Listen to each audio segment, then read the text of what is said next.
यंदाच्या लोकसभा निवडणुकीमध्ये उद्याचा दिवस म्हणजेच 27 मार्चचा दिवस महत्त्वाचा आणि निर्णायक ठरणार आहे।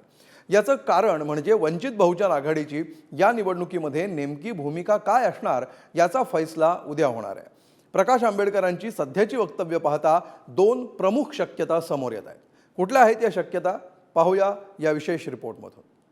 आणि लाचारी ही मी पण त्या ठिकाणी मान्य करणार नाही। त्यांना 4 जागांचा प्रस्ताव मान्य नाही। एकत्र आलं पाहिजे, आघाडीमध्ये त्यांनी असलंच पाहिजे। वंचित बहुजन आघाडी आमच्यावर यावी असा आमचा प्रयत्न आहे। वंचित बहुजन आघाडी उद्या म्हणजे 27 मार्चला आपली भूमिका स्पष्ट करणार आहे। महाविकास आघाडीच्या जागा वाटपात समाधानकारक जागा न मिळाल्याने प्रकाश आंबेडकर नाराज आहेत। त्या पार्श्वभूमीवर वंचितच्या प्रदेश कार्यकारिणीची महत्त्वाची बैठक अकोल्यात पार पडली आहे। दरम्यान अंतिम निर्णय जाहीर करण्यापूर्वी प्रकाश आंबेडकरांनी महत्त्वाचं विधान केलंय। चळवळीला लाचार करण्याचे प्रयत्न हाणून पाडले जातील असा इशारा वंचित बहुजन आघाडीचे अध्यक्ष प्रकाश आंबेडकरांनी दिलाय। त्यामुळे आंबेडकर महाविकास आघाडीतून बाहेर पडणार की तिसरी आघाडी स्थापन करणार याकडे अवघ्या महाराष्ट्राचं लक्ष लागलंय। आपल्या पत्रात आंबेडकर असं म्हणतायत, वंचित बहुजन आघाडीचे कार्यकर्ते यासोबतच पदाधिकारी हितचिंतक यांनी युतीच्या संदर्भात जो सल्ला दिलाय त्याचा मी आभारी आहे। माझ्या आजोबांनी चालवलेली चळवळ ही लाचारीच्या विरोधात होती आणि लाचारी ही मी सुद्धा मान्य करणार नाही। युतीमध्ये अडचण येऊ नये म्हणून व्यक्तिगत वाद किंवा हेवे दावे हे आम्ही येऊ दिले नाहीत। पण जिथे चळवळीला लाचार केलं जातं आणि लाचार करून चळवळीला संपवलं जातं त्या ठिकाणी आम्ही कदापिही मान्य करणार नाही अशी परिस्थिती असणार आहे। शाहू फुले आंबेडकरी मतदारांना माझं आवाहन आहे की आपण जिंकलो पाहिजे ही भावना आहे। काही गोष्टी बोलू शकत नाही परंतु अनेक ठिकाणी आपण जिंकलो आहोत अशी परिस्थिती आहे।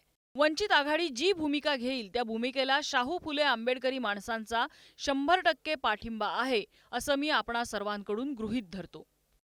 वंचित बहुजन आघाडी जी भूमिका घेईल त्या भूमिकेला फुले शाहू आंबेडकरी विचाराच्या माणसांचा 100% पाठिंबा आहे असं मी आपल्या सगळ्यांकडून गृहीत धरतो। विशेष म्हणजे प्रकाश आंबेडकर आजच म्हणजे 26 मार्चला आपली भूमिका स्पष्ट करणार होते। मात्र महाविकास आघाडीकडून घाईत कोणताही निर्णय घेऊ नका अशी विनंती त्यांना करण्यात आली। वंचित बहुजन आघाडीला महाविकास आघाडीकडून आणखी अधिकची जागा देत आता 5 जागांचा प्रस्ताव देण्यात आलाय। आता वंचितला 5 जागांचा प्रस्ताव देण्यात आल्यानंतर महाविकास आघाडी सुद्धा वेट अँड वॉचच्या भूमिकेत आहे। आमचा प्रस्ताव आम्ही त्यांना दिला की आम्ही त्यांना 4 जागा देऊ शकतो, म्हणजे एकत्र देऊ शकतो म्हणजे आपण लढू शकतो एकत्र। त्याच्यामध्ये अर्थात अकोला सुद्धा आहे आणि इतर 3 जागा आहेत। आता आमच्या असं लक्षात आलंय किंवा त्यांच्या बोलण्यातून की त्यांना 4 जागांचा प्रस्ताव मान्य नाही।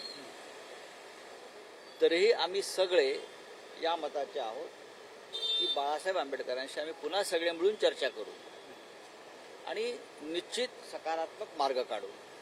वंचित आघाडी बरोबर माननीय बाळासाहेब आंबेडकर स्वतः होते त्यावेळेस आम्ही प्रस्ताव दिला होता आणि अजूनही आपण सकाळी सुद्धा ऐकलं असं की माननीय खासदार संजय राऊत यांनी सांगितलं की अजूनही आम्ही काही चर्चा अपेक्षा करतोय त्यांच्याकडून, काही ना काही मार्ग काढून आम्ही एकत्र आघाडी म्हणून राहावं। आणि तर अजूनही आग्रही आहे की एकत्र आलं पाहिजे, आघाडीमध्ये त्यांनी असलंच पाहिजे, कारण ही एक ऐतिहासिक लढाईला सामोरं जातो। ऐतिहासिक अशी निवडणूक ही आहे, तिला आम्ही सामोरं जात असताना त्यांच्याकडून आमची अपेक्षा आहे की बरोबर असावी।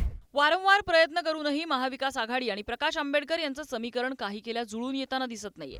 दोघांमधल्या दुराव्याची अधिकृत घोषणा झाली नसली तरी दोघांमधलं अंतर वाढल्याचं कुणालाही कळेल। पण आता प्रश्न असा आहे की प्रकाश आंबेडकर आणि वंचितचा हा दुरावा नेमका कुणाला भोवणार? कारण महाविकास आघाडीतून वंचित दूर झाल्यास बहुजन समाजाची एकगठ्ठा मतं सोबत नेणार हे नक्की। ही मतं दुरावल्याचा फटका महायुतीला बसेल की महाविकास आघाडीला हा प्रश्न आहे। 2019च्या लोकसभा निवडणुकीत वंचित फॅक्टर हा महत्त्वाचा होता, कारण वंचितच्या उमेदवारांनी 13 जागी 1 लाखांहून अधिक मतं मिळवली होती। संभाजीनगर, सांगली, हिंगोली, सोलापूर, बुलढाणा, नांदेड, परभणी, हातकणंगले, लातूर, चंद्रपूर, गडचिरोली, नाशिक या 13 मतदारसंघात वंचितला 1 लाखांहून अधिक मतं होती। वंचितमुळे काँग्रेस राष्ट्रवादी आघाडीला 12 लोकसभा मतदारसंघात मोठा फटका बसला। वंचितनं मिळवलेली मतं ही विजय आणि पराभवाच्या अंतरापेक्षा जास्त होती। वंचितला एकही जागा जिंकता आली नसली तरी त्यांना जवळपास 8% मतं मिळालेली होती। अलायन्समध्ये आम्ही किती जागा देणार काय हे चर्चेचा भाग इथं नाही आहे। जिथपर्यंत अलायन्स क्लिअर होत नाही तिथपर्यंत आम्ही किती जागा द्यायच्या काय नाही द्यायच्या त्या ठरतील त्यावेळेस आम्ही सांगू. मूळ प्रश्न आहे की प्रकाश आंबेडकर साहेब हे अलायन्सबरोबर राहतील, त्यासाठी काँग्रेसने पाऊल उचललेलं आहे. शरद पवार साहेब आणि उद्धव ठाकरे साहेबांना आम्ही ते सांगितलेलं आहे. मला वाटतं की आज कुठल्याही परिस्थितीत शरद पवार साहेब आणि उद्धव ठाकरे साहेब त्याच्यातली मध्यस्थी करतील आणि प्रकाश आंबेडकर साहेबांना अलायन्समध्ये ठेवतील असा आमचा प्रयत्न. फॉर्म्युला नाही, आम्ही त्यांच्याशी चर्चा करतोय. कोणत्या जागा चर्चा चालू आहे. वंचित बहुजन आघाडी आमच्यावर यावी असा आमचा प्रयत्न आहे आणि त्यासाठी चर्चा चालू आहे आणि याच्यावर लवकर काही ना काही निर्णय होईल. एकीकडे वंचित आणि महाविकास आघाडीचं एकत्र येण्याबाबत अद्याप ठरत नाहीये, तर दुसरीकडे रामटेक लोकसभा मतदारसंघासाठी वंचित बहुजन आघाडीतर्फे उमेदवारी अर्ज दाखल करण्यात आलाय. प्रकाश आंबेडकर यांनी एबी फॉर्म देऊन उमेदवारी दिल्याचा दावा शंकर चहांदे यांनी केलाय. रामटेकसाठी काँग्रेसनं रश्मी बर्वे यांना उमेदवारी जाहीर केली आहे. बाळासाहेब आंबेडकरजी यांचं मी आभार व्यक्त करतो. त्यांनी मला रामटेक लोकसभेची उमेदवारी दिलेली आहे आणि म्हणून सर्वात आधी मी त्यांचा आभार मानतो. आणि रामटेक लोकसभेमध्ये वंचित आघाडीकडून जी उमेदवारी मला मिळाली, निश्चितपणे आम्ही रामटेक लोकसभा वंचित आघाडी जिंकणार आहे आणि चांगल्या प्रकारे निवडून आल्यानंतर त्या लोकसभा क्षेत्रातील जनतेची सेवा आणि त्या क्षेत्राचा सर्वांगीण विकास निश्चितपणे आम्ही करणार. आगामी निवडणुकांमध्ये महाविकास आघाडीचं यश हे प्रामुख्यानं सामाजिकदृष्ट्या उपेक्षित गटांच्या आणि त्यातही प्रामुख्यानं दलित, बहुजन आणि आदिवासी मतांवर अवलंबून असेल.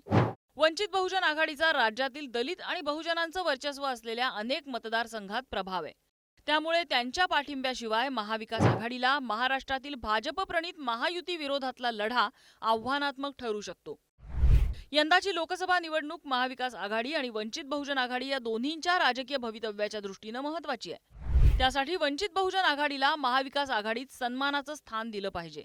तसंच वंचितनं सुद्धा सकारात्मक निर्णय घेणं अपेक्षित आहे. नागपूरहून जितेंद्र शिंगाडे आणि पवन गवईसह ब्युरो रिपोर्ट, पुढारी न्यूज.